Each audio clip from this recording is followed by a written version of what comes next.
الحمد لله وكفى وسلام على عباده الذين اصطفى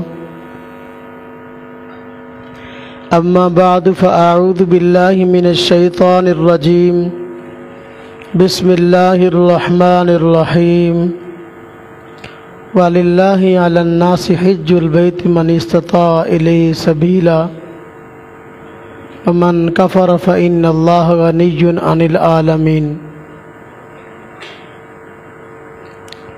وقال الله تعالى في مقام آخر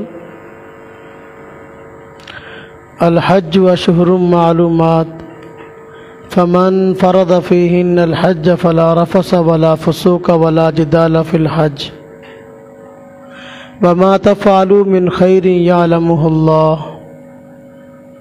آمنت بالله صدق الله العظيم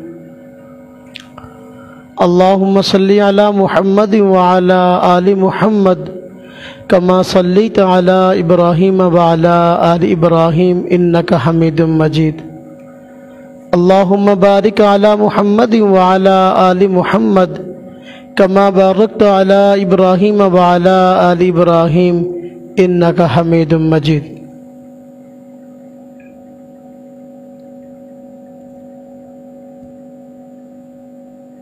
اسلام کے بنیادی ارکان میں سے اہم رکن حج بیت اللہ ہے اور 2 سال کے وقفہ کے بعد مسلمانوں کو اللہ تبارک و تعالیٰ کی توفیق سے پھر سے حج کی توفیق حاصل ہو رہی ہے 6 جون سے پورے پاکستان سے مسلمان حج کرنے کے لیے جا رہے ہیں یہ اللہ تبارک و تعالیٰ کی طرف سے بہت بڑی سعادت ہے اللہ تبارک و تعالیٰ نے حج بیت اللہ کو فرض فرمایا ہے اور اس کے انکار کو کفر قرار دیا ہے اللہ تعالیٰ قرآن کریم میں فرماتے ہیں وَلِلَّهِ عَلَى النَّاسِ حِجُّ الْبَيْتِ مَنِ اسْتَطَاعَ إِلَيْهِ سَبِيلًا کہ اللہ رب العزت کی خاطر لوگوں کی یہ ذمہ داری ہے کہ بیت اللہ کا حج کریں جن کے پاس بھی وہاں تک جانے کی استطاعت ہو اللہ تبارک و تعالی آگے فرماتے ہیں وَمَنْ كَفَرَ جس بندے نے انکار کیا حج بیت اللہ کا فَإِنَّ اللَّهَ غَنِيٌّ عَنِ الْعَالَمِينَ تو اللہ رب العزت کو تو اس کے عبادت کی اس کے حج کی ضرورت نہیں ہے اللہ پاک کی ذات تو سارے جہانوں سے جہان والوں سے اللہ تبارک و تعالیٰ بے نیاز ذات ہے تو حج بیت اللہ ان لوگوں پر لاگو ہوتا ہے ان لوگوں پر فرض ہے جو صاحب استطاعت ہے مسلمان ہیں بالغ ہیں اور اتنا مال ان کے پاس موجود ہے کہ آنے جانے کے اخراجات پورے کر سکتے ہیں اور راستہ بھی پر امن ہو کسی قسم کی رکاوٹیں بھی نہ ہوں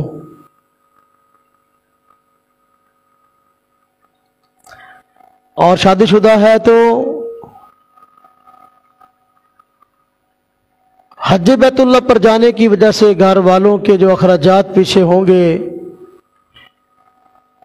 ان کو پورا کرنے کی بھی طاقت ہے تو پھر ایسے شخص پر حج کرنا فرض ہے۔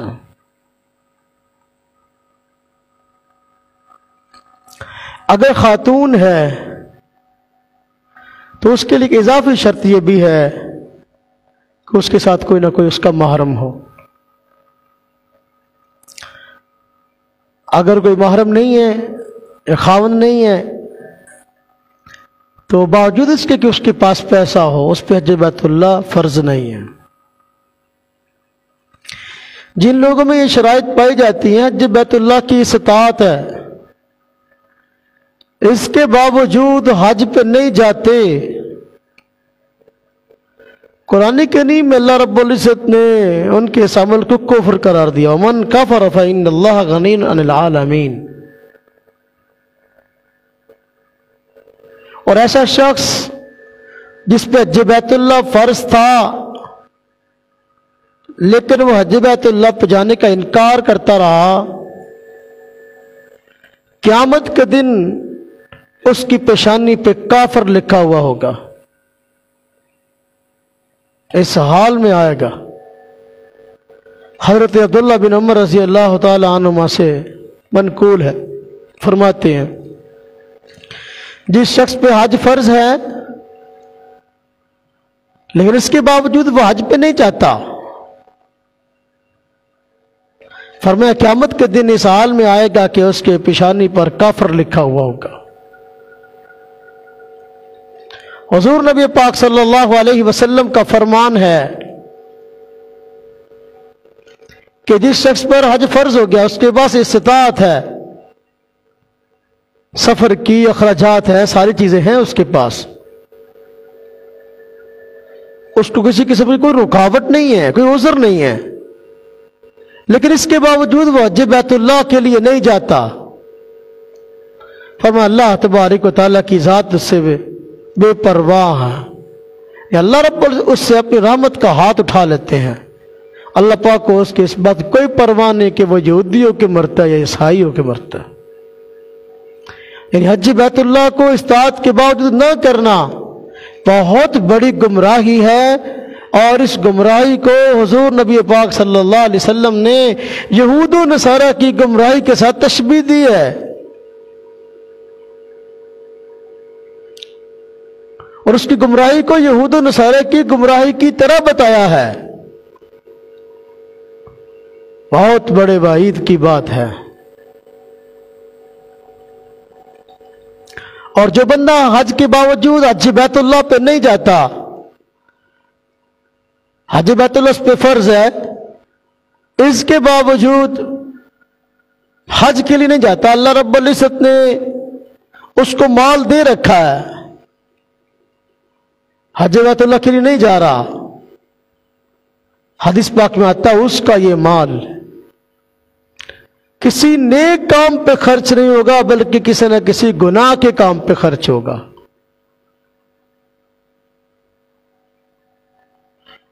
جو مال اس کے لیے موجود ہے اور اس کے لیے حج کر سکتا ہے، حج کے لیے نہیں جا رہا، تو یہ مال اس کا گناہوں کے کاموں میں خرچ ہوگا۔ حدیث پاک میں جو ہے وہ تو ایسے ہے کہ یعنی اس بندے کے پاس مال موجود ہے، وہ اس کو اچھے کاموں میں نہیں لگاتا تو اس کا مال برے کاموں میں لگے گا، اللہ کے حکم کے مطابق خرچ نہیں کرتا تو برے کاموں میں خرچ ہوگا۔ حج بیت اللہ اللہ تبارک تعالیٰ کا حکم ہے، جس شخص کے پاس مال ہے وہ حج بیت اللہ اس سے نہیں کرتا تو یقیناً گناہ کسی کام میں اس کا پیسہ خرچ ہوگا۔ آج دیکھ لیں بالکل ایسا ہی ہو رہا ہے کہ بہت سے لوگ جن کو اللہ رب العزت نے حج بیت اللہ کی استطاعت عطا کی ہے، مال عطا کیا ہے، اور ان کے لیے کوئی رکاوٹ نہیں ہے، تو حج بیت اللہ پہ پھر بھی نہیں جاتے، ان کا مال کئی طرح کی فضولیات میں خرچ ہوتا نظر آتا ہے، شادی کی رسومات پہ، منگنی کی رسومات پہ، یا ان مواقع پر گناہوں پہ خرچ ہوتا نظر آ رہا ہے۔ پیسہ ہے، حج پہ نہیں جا رہا، لیکن نکاح کے موقع پر کنجریاں نچا رہا ہے۔ تو یہ گناہ کے کاموں پہ خرچ ہو رہا ہے۔ اللہ تبارک و تعالیٰ نے مال دیا ہے، حج پہ نہیں جا رہا،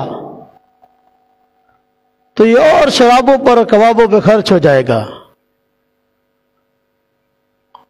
اس لیے میرے بھائیو، جس پر حج فرض ہے اس کو چاہیے کہ حج بیت اللہ کے لیے جائے۔ آج ایک بہت بڑا طبقہ ایسا ہے جو کہ حج بیت اللہ فرض ہونے کے باوجود اس پہ نہیں جاتا، اور اللہ رب العزت کی ناراضگی کا ذریعہ بن رہا ہے۔ اور ایک بہت بڑا طبقہ مسلمانوں کا ایسا ہے کہ وہ حج بیت اللہ کے لیے جاتے ہیں، لیکن حج بیت اللہ کو کسی نہ کسی دنیاوی غرض کے لیے استعمال کر رہے ہیں۔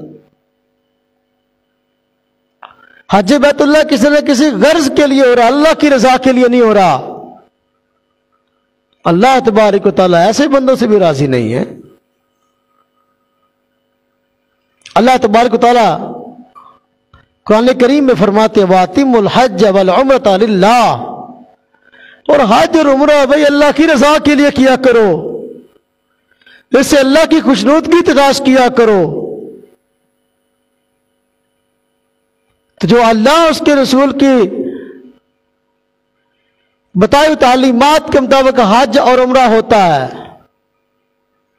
اور رضا بھی اللہ تبارک تعالیٰ کی مقصود ہے، تو پھر واقعی وہ فوائد حاصل ہوں گے جو حج بیت اللہ کے ہیں۔ حضور نبی پاک صلی اللہ علیہ وسلم نے ان لوگوں کی طرف رہنمائی فرمائی ہے جو اللہ کی رضا کے علاوہ اور مقاصد کے لیے حج بیت اللہ کو جاتے ہیں۔ فرمایا قرب قیامت ایسا ہوگا کہ مالدار لوگ حج کے لیے جائیں گے تو سیر و تفریح کی نگاہ سے جائیں گے، سیر و تفریح کے نظریے سے جائیں گے۔ جس طرح مالدار لوگ سیر کے لیے جاتے ہیں، لندن چلے گئے، پیرس چلے گئے، تو مالدار لوگ پیرس نہ گئے تو حجاز مقدس کی طرف چلے گئے، سیر و تفریح خیال کریں گے۔ اس کو قیامت کی نشانی ہے۔ اور فرمایا جو امت کے متوسط طبقہ کے لوگ ہیں یہ تجارت کی غرض سے جائیں گے، اللہ کی رضا کے لیے نہیں۔ یہاں سے مال لے کے تجارت کا جائیں گے، وہاں بیچ آئیں گے، وہاں سے لے خرید لائیں گے، یہاں آ کے بیچیں گے۔ امت کے متوسط طبقے کا یہ حال اور قرب قیامت تجارت کی غرض سے جائیں گے۔ علماء کے حق میں حضور نبی پاک صلی اللہ علیہ وسلم فرمایا علماء میں بھی ایسے ہوں گے جو کہ ریاکاری کے لیے حج کو جائیں گے، لوگوں کو دکھلانے کے لیے کہ میں نے اتنے حج کیے۔ غرباء کے حق میں آپ نے فرمایا قرب قیامت ایسا ہوگا، بہت سارے غریب حج کو جائیں گے، غریب لوگ، تھوڑے مال والے۔ فرمایا غریب لوگ حج کو جائیں گے تو بھیک مانگنے کے لیے جائیں گے، وہاں جائیں گے اور پیسے اکٹھے کریں گے، بھیک مانگے لوگوں سے، مجمع اکٹھا ہے، مانگ لو لوگوں سے، اکٹھا کر لو۔ تمہارے معاشرے میں ایک بہت بڑا طبقہ ایسا جن پہ حج فرض ہے لیکن حج پہ نہیں جاتا، اور ایک طبقہ ایسا ہے جو جاتا ہے دنیاوی اغراض کے لیے جاتا ہے۔ اللہ تبارک و تعالیٰ نے فرمایا وَأَتِمُّوا الْحَجَّ وَالْعُمْرَةَ لِلَّهِ، اور حج عمرہ کرو اللہ کی رضا کے لیے کرو، اور حج اور عمرہ کی سعادت کا حاصل ہو جانا یہ اللہ تبارک و تعالیٰ کی طرف سے ایک بہت بڑی نعمت ہے، بہت بڑی سعادت ہے حج بیت اللہ پہ جانا۔ اور لیکن لوگوں کو توفیق ہوتی ہے، اس کا پس منظر بھی حدیث پاک میں بیان کیا گیا ہے۔ سیدنا ابراہیم علیہ السلام کو اللہ تبارک تعالیٰ نے حکم دیا کہ بیت اللہ کو تعمیر کرے، تو حضرت ابراہیم علیہ السلام نے حضرت اسماعیل علیہ السلام کے ساتھ مل کر بیت اللہ کو تعمیر کیا۔ جب بیت اللہ تعمیر ہو چکا تو اللہ تبارک و تعالیٰ نے حکم دیا وَأَذِّنْ فِي النَّاسِ بِالْحَجِّ، لوگوں میں حج کا اعلان کر دو، یاتوک رجالا وعلی کل ضامر یاتین من کل فج عمیق، فرمایا یہ آئیں گے لوگ تیرے پاس، آپ کے پاس سے مراد حج بیت اللہ کے لیے۔ ابراہیم علیہ السلام جب حج کا اعلان کیا تو اس وقت مکہ مکرمہ میں تھے، فرمایا حج بیت اللہ کے لیے آئیں گے پیدل چل کر بھی،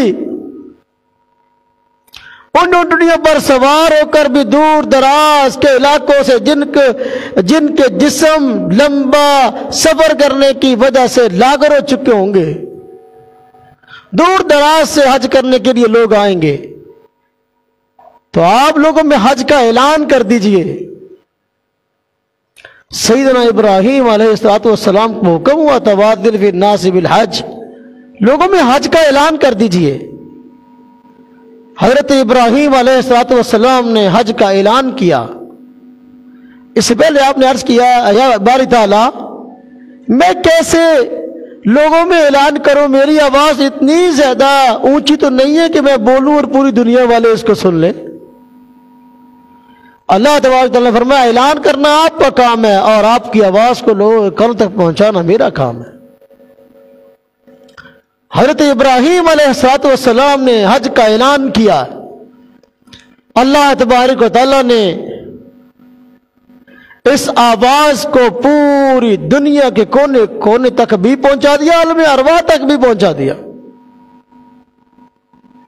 جو لوگ دنیا میں زندہ موجود تھے، آئے ہوئے دنیا میں، ان تک بھی آواز پہنچی، انہوں نے بھی سنی، اور جو عالم ارواح میں موجود تھے ارواح انہوں نے بھی سنی، اور یہ آواز لوگوں کے کانوں میں پڑی۔ جن لوگوں نے آواز کو سنا اور اس پر لبیک کہا، اللہ تبارک و تعالیٰ کی طرف سے ان کو حج کی سعادت نصیب ہو جاتی ہے۔ تو جن لوگوں نے ابراہیم علیہ السلام کے اعلان کے جواب میں لبیک فرمایا، تو لبیک کہنے کی سعادت جن جن لوگوں کو نصیب ہوئی وہ لوگ حج کے لیے گئے اور جا رہے ہیں۔ جن لوگوں نے حضرت ابراہیم علیہ السلام کے اعلان کے جواب میں، دعوت کے جواب میں ایک مرتبہ لبیک کہا، تو ان کو ایک مرتبہ حج بیت اللہ کی سعادت نصیب ہوئی اور ہوگی، اور جن لوگوں نے متعدد مرتبہ کہا ان کو ایک سے زیادہ مرتبہ حج بیت اللہ کی توفیق ہوئی اور ہوگی۔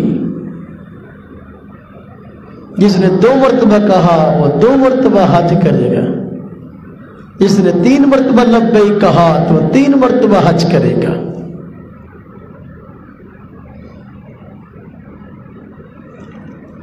تو حضرت ابراہیم علیہ السلام کو حکم تھا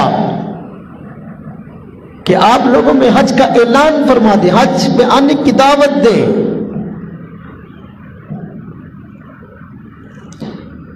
تو جنہوں نے دعوت کو قبول کیا، لبیک کہا، وہ خوش بخت اور سعادت مند ہیں، حج بیت اللہ کی سعادت انہیں کو نصیب ہے۔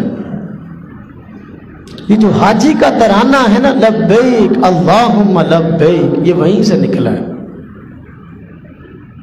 اس کا پس منظر یہی ہے، چونکہ حضرت ابراہیم علیہ السلام کے اعلان اور دعوت کے جواب میں خوش بخت لوگوں نے لبیک کہا تھا، اسی کو حاجی کا ترانہ بنا دیا گیا۔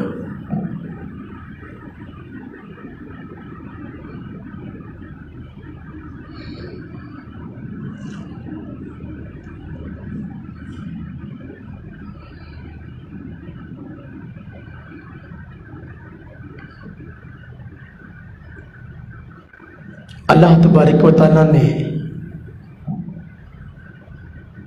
حج بیت اللہ کے متعلق قرآن کریم میں ارشاد فرمایا ہے، الحج اشہر معلومات فمن فرض فیہن الحج فلا رفث ولا فسوق ولا جدال فی الحج وما تفعل من خیر یعلمہ اللہ۔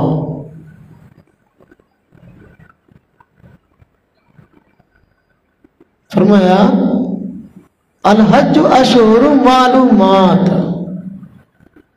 حج کا زمانہ چند مہینے ہیں، پورا سال حج نہیں ہوتا، وہ عمرہ ہوتا ہے جو پورا سال ہوتا ہے،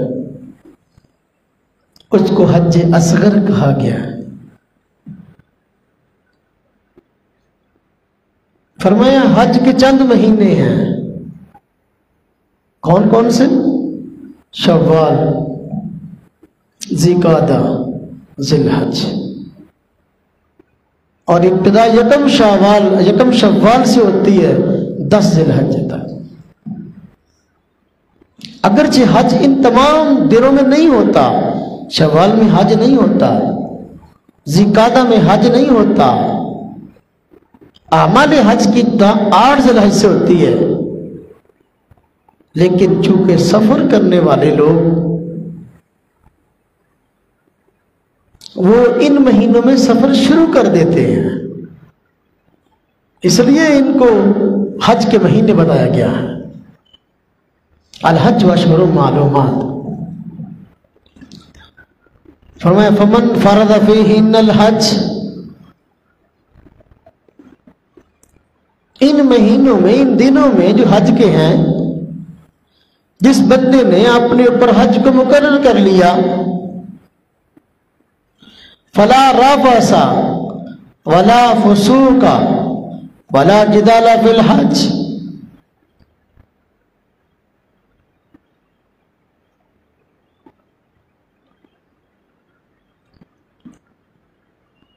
فرمایا کہ فلا رفث، جس نے اپنے اوپر حج کو مقرر کر لیے، یعنی حج کے لیے تیار ہو گیا، احرام بند کے حج کے نکل پڑا، تو یہ چند کام ہیں جو اس نے نہیں کرنے۔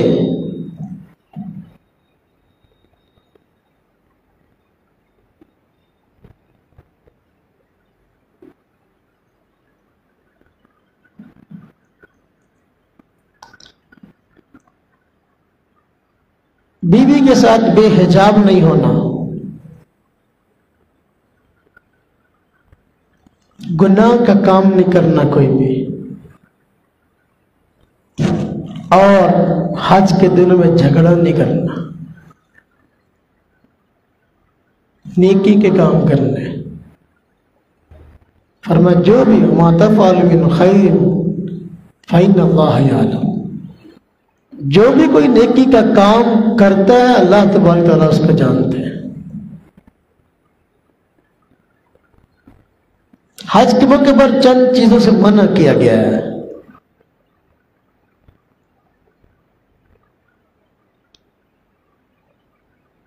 بیوی سے مباشرت منع ہے،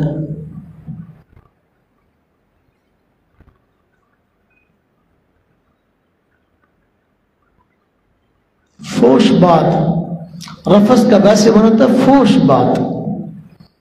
بات نہیں کرنی، ایک تو مباشرت نہیں کرنی، فوش بات بھی نہیں کرنی۔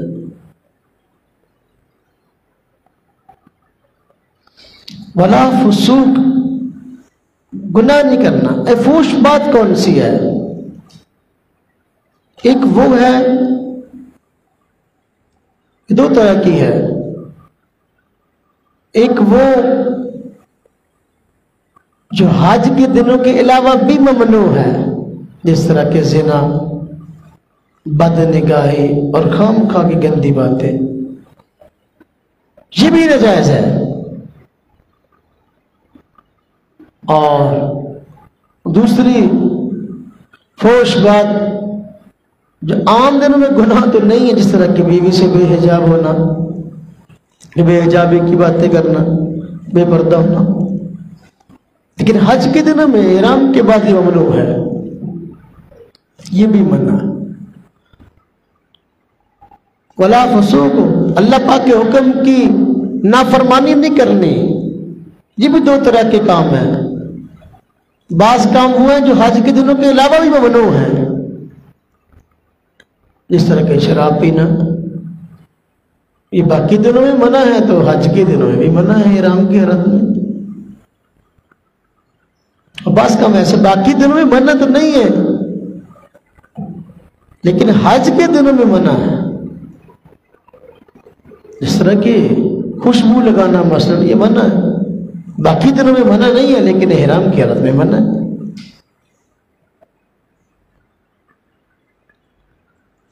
جھگڑا نہیں کرنا، حج کے موقع پہ رش بہت ہوتا ہے، لاکھوں کی تعداد میں لوگ بیک وقت ایک جگہ پر جمع ہوتے ہیں۔ جہاں رش زیادہ ہو وہاں کسی نہ کسی کے ساتھ دھکم پیل ہو سکتی ہے، وہاں کسی نہ کسی کے ساتھ الجھاؤ بظاہر ہو سکتا ہے۔ ایسے موقع پر درگزر سے کام لینا، معاف کرنا، تجپوشی کرنا اس کا حکم ہے۔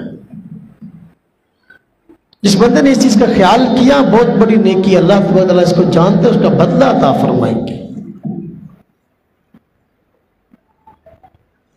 حضور نبی پاک صلی اللہ علیہ وسلم نے ارشاد فرمایا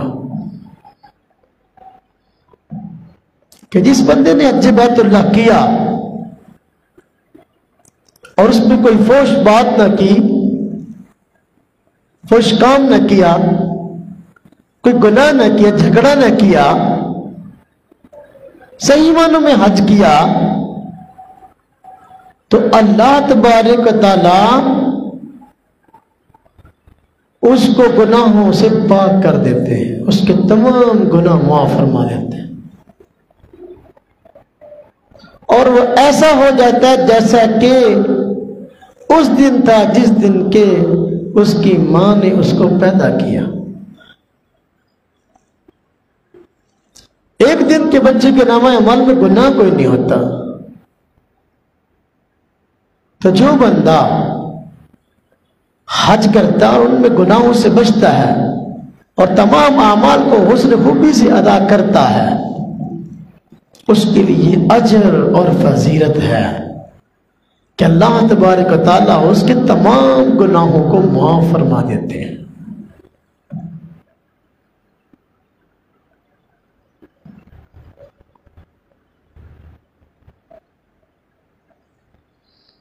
حضور نبی پاک صلی اللہ علیہ وسلم کا فرمان ہے، حج کی فضیلت میں فرمایا کہ حج کا بدلہ جنت ہی ہے۔ جس بندے نے حج کیا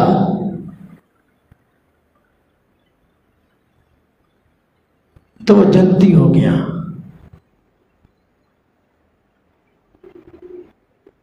فرمایا اس میں کام بھی، حج کا بدلہ جنت ہی ہے، جس نے کام بھی اس میں اچھے کیے یقیناً جنت میں جائے گا۔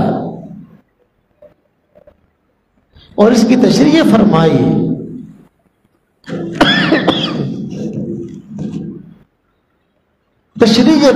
کہ حج کے موقع پر حج کرنے گیا، حج کے دنوں میں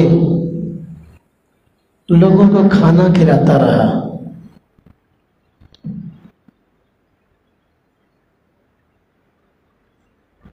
تو یہ اس کے جنت میں جانے کا باعث ہے۔ کھانا کھلانا ایک بہت بڑی نیکی ہے، اور حضور نبی پاک صلی اللہ علیہ وسلم نے اس کو بہت زیادہ پسند فرمایا ہے۔ جب مدینہ شریف تشریف لائے آپ صلی اللہ علیہ وسلم ہجرت کر کے، تو جو باتیں آپ نے پہلے ارشاد فرمائی نا، ان میں یہ بھی تھا، اطعم الطعام، لوگوں کو کھانا کھلاؤ۔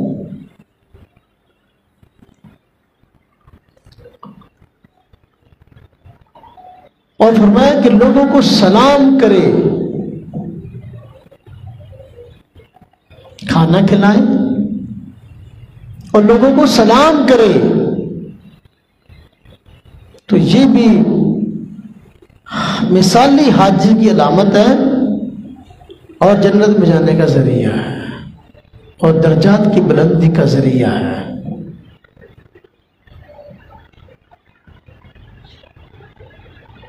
حضور نبی پاک صلی اللہ علیہ وسلم فرماتے ہیں حاجیوں کی فضیلت میں، فرمایا حاجی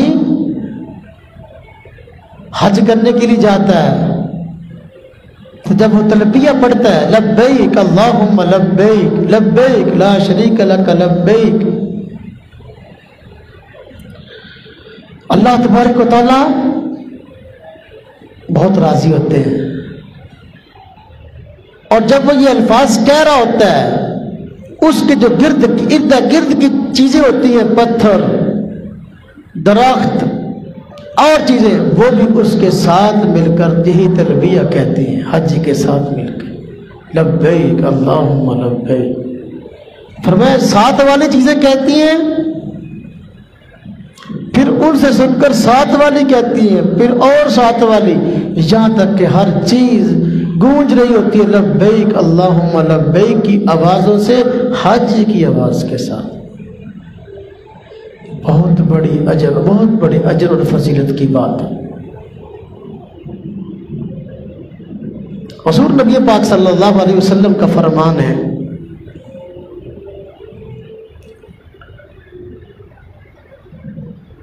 میدان عرفات میں جب حاجی لوگ جمع ہوتے ہیں، چونکہ وقوف عرفات حج کے ارکان میں سے ایک رکن ہے، فرمایا جب وہاں حاجی لوگ جمع ہوتے ہیں تو اللہ تبارک و تعالیٰ فرشتوں کے سامنے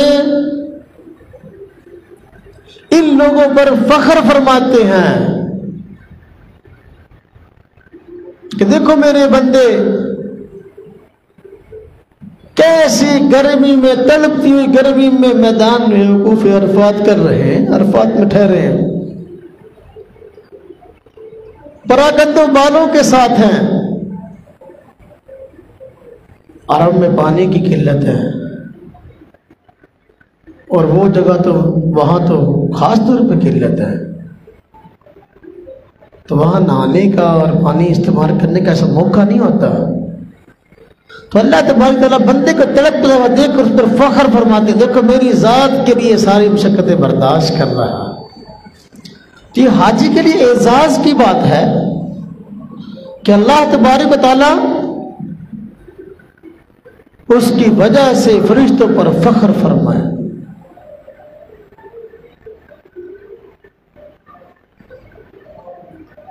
اور حاجی لوگ، ان کے لیے ایک بہت بڑی عظمت اور بہت بڑے فضیلت کی بات یہ بھی ہے کہ وہ اللہ کے مہمان ہوتے ہیں، ضیوف الرحمان ہوتے ہیں، رحمان کے مہمان۔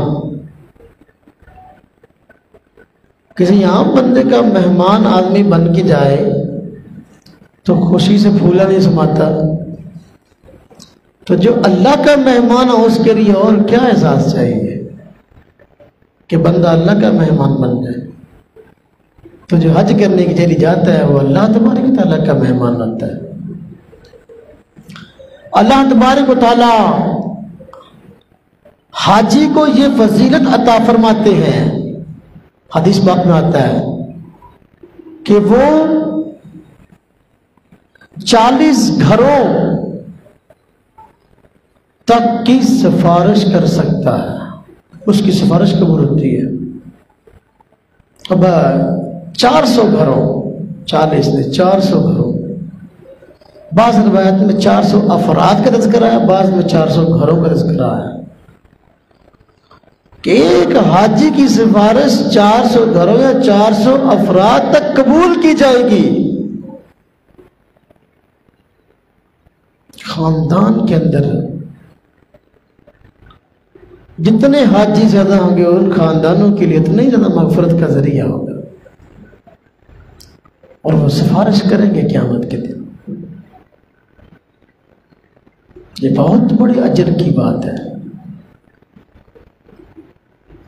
حضور نبی پاک صلی اللہ علیہ وسلم کا فرمان ہے، حاجی کو یہ اعزاز عطا کیا آپ نے، فرمایا جب کوئی بندہ حج کر کے آئے تو اس سے جا کے سلام کیا کرو،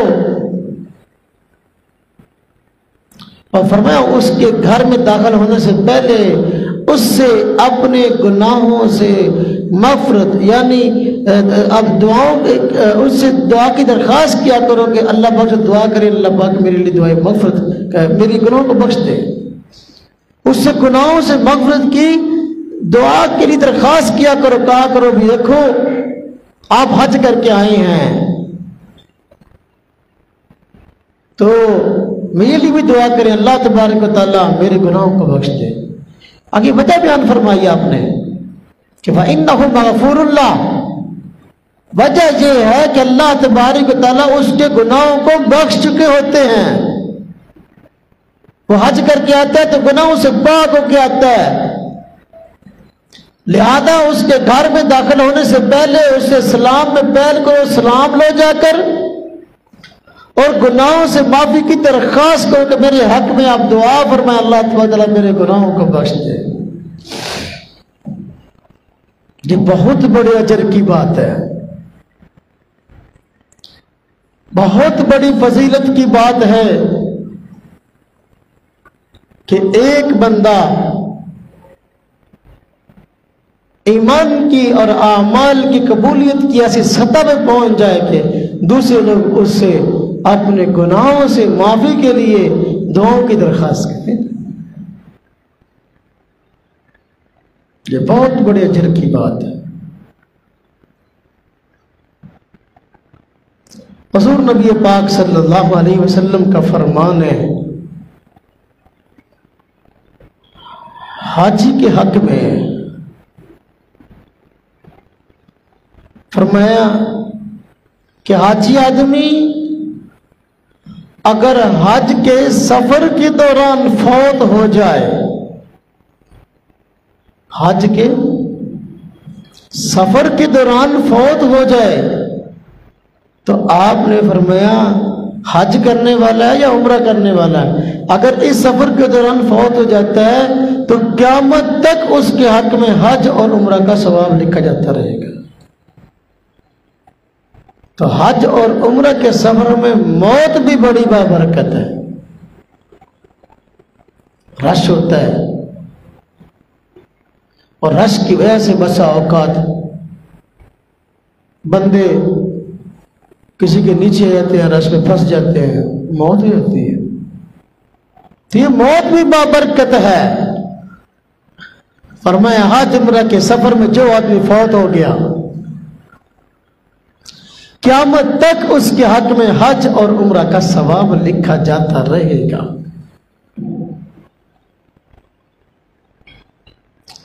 حضور نبی پاک صلی اللہ علیہ وسلم نے کیا شاندار حج کے فضائل بیان فرمائے ہیں۔ سارے کے سارے گناہ معاف، اللہ کا مہمان، دعائیں اس کی قبول ہوتی ہیں۔ حضور نبی پاک صلی اللہ علیہ وسلم نے عورتوں کے حق میں فرمایا ہے، فرمایا عورتیں جو ہیں، عورتوں کا جہاد حج ہے۔ حضرت عائشہ صدیقہ رضی اللہ تعالی عنہ نے ایک مرتبہ آپ سے جہاد میں شرکت کی اجازت چاہی تو آپ نے فرمایا تمہارے لیے حج، تمہارے لیے جہاد حج بیت اللہ ہے۔ تو عورتوں کے لیے جہاد حج بیت اللہ، یعنی حج بیت اللہ بجائے کہ حج کا بھی ثواب ہے، جہاد کا بھی ثواب ہے۔ بندہ سمجھتا ہے کہ میں حج پہ جاؤں گا بڑے پیسے لگتے ہیں، عمرے پہ جاؤں گا بڑے پیسے، حج بڑا مہنگا ہو گیا۔ بہت سارے بندے ایسے مہنگائی کا رونا پیٹتے رہتے ہیں، باقی سارے کام ان کے ہوتے ہیں، لاکھوں خرچ کرتے ہیں اپنی ضروریات پر بھی، اپنی رسومات پر بھی، اپنی فضولیات پر بھی، لیکن حج اور عمرے کی باری آتی ہے تو پھر مہنگائی آ جاتی ہے۔ بندہ کہتا ہے وہ اتنے پیسے جیب سے چلے جائیں گے۔ حضور نبی پاک صلی اللہ علیہ وسلم نے محتاجی کا بہترین وظیفہ حج اور عمرے کو بتایا ہے۔ ایک بندے کے گھر کے حالات تنگ ہیں، مالی تنگی ہے، فرمایا حج اور عمرہ پہ جائے، اللہ پاک مالی تنگی کو دور کر دیں گے۔ بندہ سمجھتا ہے حج پہ جاتا ہے تو پیسے کم ہوتے ہیں، عمرے پہ جاتا ہے تو پیسے کم ہوتے ہیں، اور حضور نبی پاک صلی اللہ علیہ وسلم فرماتے ہیں کثرت سے حج اور عمرہ کیا کرو۔ اس کی وجہ بیان فرمایا اس لیے کہ تمہیں یہ فقیری اور محتاجی سے بچائے گا۔ بعض چیزوں کے فوائد الٹ ہوتے ہیں۔ سود پہ پیسہ دیتے ہیں نا، بتایا کرتا ہوں، سود پہ بندہ کہنا سود پہ پیسہ دو تو ودو گا، اللہ فرماتے نا، قرآن پاک میں فرمایا فلا یربو عند اللہ، یہ نہیں بڑھتا۔ وما آتیتم من زکات تريدون وجه اللہ اولئک هم المضعفون۔ بندہ کہنا سود پہ پیسے دو تو ود دیا، زکات دو تو پیسے گھٹ دیا، جبکہ اللہ فرماتے ہیں سود پہ پیسے دو گے تو کم ہوں گے، زکات دو گے تو پیسے دگنے چوگنے ہوں گے۔ اب بندے کی سمجھ میں یہ بات نہیں آتی، لیکن رب تعالی رازق ہے، اللہ پاک کیسے کرتے ہیں۔ اسی طرح فرمایا کہ بار بار حج اور عمرہ کیا کرو، اللہ پاک اس کی برکت سے تمہاری فقیری اور محتاجی کو دور کرے گا۔ ایک حدیث پاک میں حضور نبی پاک صلی اللہ علیہ وسلم شاہ فرمایا کہ حج بیت اللہ پہ خرچ کرنے والا ایسے ہے جیسے جہاد پہ خرچ کرنے والا۔ اور جہاد کی اپنی جگہ بہت بڑی عظمت اور فضیلت ہے۔ پھر آپ نے ایک بات ارشاد فرمایا، بندہ کہتا نا اتنے پیسے لگ گئے عمرے تے، اتنے حج تے لگ گئے، اتنے پیسے خرچ ہو گئے حج پہ عمرے پہ۔ اللہ پاک یہ لکھی بڑی بات ہے، بندہ حج پہ جائے عمرے پہ جائے، اللہ تبارک و تعالیٰ اس کے بہت جلد، بہت تھوڑے عرصے بعد وہی پیسے اس کو واپس لوٹا دیتے ہیں۔ حضور نبی پاک صلی اللہ علیہ وسلم کا فرمان ہے کہ جو بندہ حج بیت اللہ پہ جاتا ہے 1 روپیہ اس کا خرچ ہوتا ہے، اس کے بدلے اللہ پاک اس کو 700 دیتے ہیں۔ 1 روپے کے بدلے کتنے؟ 700۔ تو 1 لاکھ لگ گیا تھے، حساب لا لو، 7 لاکھ لگ گیا تھے، حساب لا لو۔ یعنی حج بیت اللہ میں پیسے کم نہیں ہوتے، بلکہ اللہ تبارک و تعالیٰ وسعت عطا فرماتے ہیں۔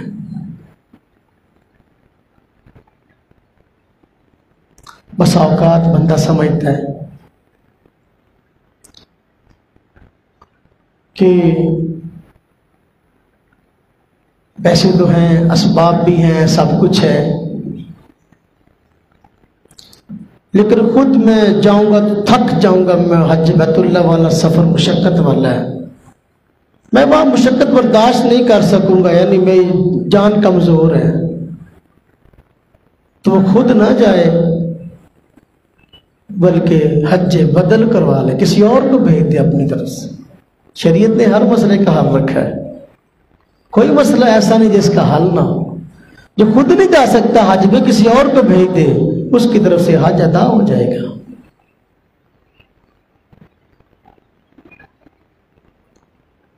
ایک بندہ عزیزوں میں، رشتہ داروں میں فوت ہو گیا، بس اوقات بندہ ساری زندگی مال اکٹھا کرتا رہتا ہے، حج فرض ہو گیا حج نہیں کرتا، میری اولاد دا کچھ بن جائے، میری اولاد دا کچھ بن جائے، وہ تو بنا دنیا چلے جاتا، اولاد دا کچھ بن جائے، اچھا خاصا مال چھوڑ جاتا ہے، حج بیت اللہ فرض ہے نہیں کرتا۔ وارثین کو چاہیے کہ اس کے مال سے حج بدل کروائیں، کسی نہ کسی کو حج پہ بھیجیں۔ ایک صحابیہ حضور نبی پاک صلی اللہ علیہ وسلم کے پاس آئے اور آ کر عرض کیا، یا رسول اللہ صلی اللہ علیہ وسلم، میرے والد صاحب پہ حج فرض تھا لیکن وہ فوت ہو گئے، کیا میں ان کی طرف سے حج کر سکتی ہوں؟ فرمایا بالکل، کیوں نہیں، ان کی طرف سے حج کرو۔ اب اگر یہ عمل ہوتا ہے حج بدل والا کہ بندہ آپ نہ کر سکا، کوئی اس کی طرف سے کرتا ہے، اس کی وجہ سے 3 لوگوں کو جنت ملے گی، حضور کا فرمان ہے۔ حج بدل کی وجہ سے 3 لوگ جنت میں جائیں گے۔ نمبر 1، جس کی طرف سے حج کیا گیا، خود نہ جا سکا لیکن اس کے مال سے حج ہو رہا ہے، تو یہ فوت ہو گیا، مال چھوڑ گیا، اب اس کی طرف سے حج ہو رہا ہے تو لہذا فوت شدہ جنت میں جائے گا، اس کی طرف سے حج ہو جائے گا، ثواب ملے گا۔ نمبر 2، وہ وارث جس کے ذہن میں یہ بات ہے کہ میرے باپ پہ حج فرض تھا اور وہ کروڑوں کی جائیداد چھوڑ گیا ہے تو لہذا میں اس کی طرف سے حج کرواؤں۔ اب حالانکہ مال باپ کا ہے، اس کے مال سے حج بیت اللہ کرواتا ہے کسی کو، یہ بیٹا بھی جنت میں جائے گا اس کی وجہ سے، اس کو بھی ثواب ملے گا۔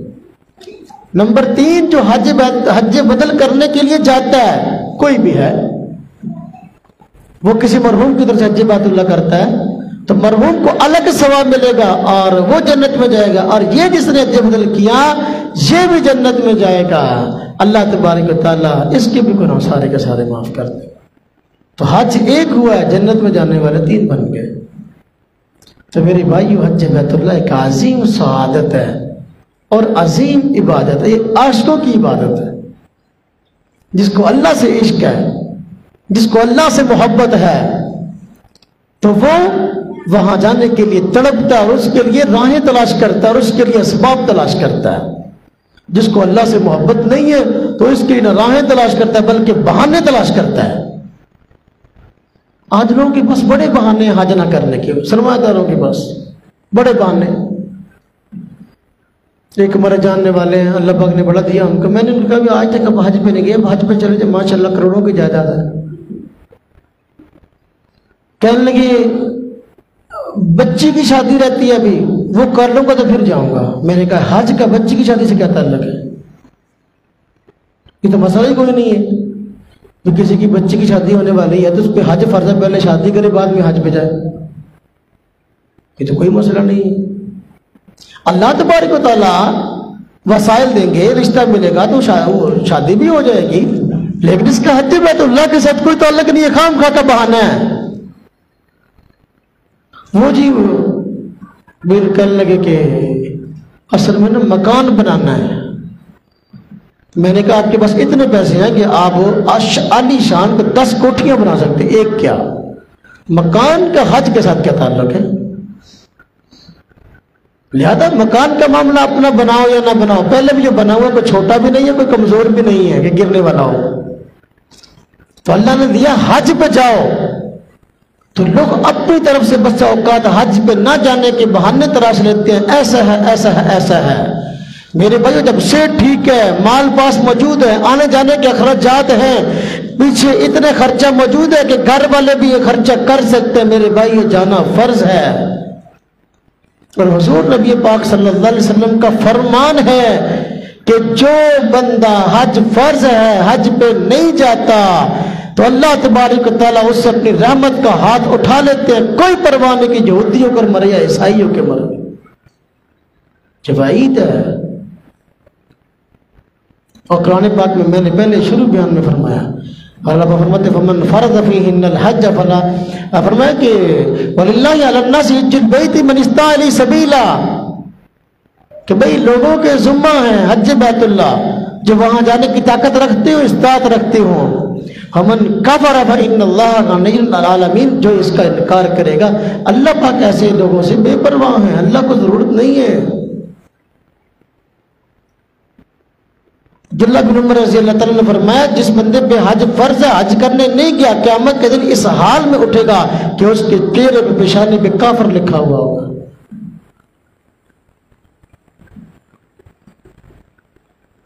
یا تو لوگ حج کرتے نہیں یا کرتے دنیاوی اغراض کے لیے کرتے ہیں کہ لوگ حاجی صاحب کے، وہ ایک خان صاحب تھے، ان کا ایک پنجابی دوست تھا، تو خان صاحب ملنے کے لیے آئے اپنے دوست سے، تو مسجد میں چلے گئے نماز پڑھنے کے لیے دونوں۔ خان صاحب سنتے پڑھنے لگ گئے، دوسرے ساتھی کو جو پنجابی تھا ایک اور محلے کا بندہ مل گیا، اس نے پوچھا کون ہے؟ تو اس نے کہا یہ میرا دوست ہے، خیبر پختونخوا سے ہے، پشاور سے ہے، بڑا نیک ہے، ماشاءاللہ نمازی بھی ہے، جی اس کی کافی صفات بیان کی، متقی پرہیزگار ہے، اخلاق کا بڑا اچھا ہے۔ وہ نماز پڑھتے پڑھتے کہتا ہے اس کو بتاؤ کہ میں نے حج بھی کیا ہوا ہے. نماز پڑھتے پڑھتے کہتا ہے میری اور جو صفات بیان کر رہے ہو یہ بھی بتاؤ کہ میں نے حج کیا ہوا ہے. مطلب یہ کہ بعض لوگ حج کرتے ہیں اس لیے کہ ہمارے نام کے ساتھ حاجی لکھا جائے. تو میرے بھائیو حاجی لکھوانا حرام نہیں ہے، لیکن واتم الحج والعمرۃ للہ، اگر حج کرو تو اللہ کی رضا کے لیے کرے، اللہ راضی ہو جائے. جب اللہ تبارک و تعالیٰ راضی ہو جائیں گے انشاءاللہ تعالیٰ پھر آپ حاجی لکھوائیں تو یہ شریعت میں منع نہیں ہے. تو اللہ تبارک و تعالیٰ ہم سب کو حج کی توفیق عطا فرمائے، حج کی سعادت عطا فرمائے، اور اللہ تبارک و تعالیٰ جن کے پاس وسائل نہیں ہیں ہم جیسے لوگوں کے ساتھ اللہ پاک ہمیں وسائل عطا فرمائے، اور اس کے لیے دعائیں کریں گے تو اللہ تبارک و تعالیٰ اس کی برکت سے کوئی نہ کوئی حل بھی نکال دیں گے. وآخر دعوانا الحمدللہ.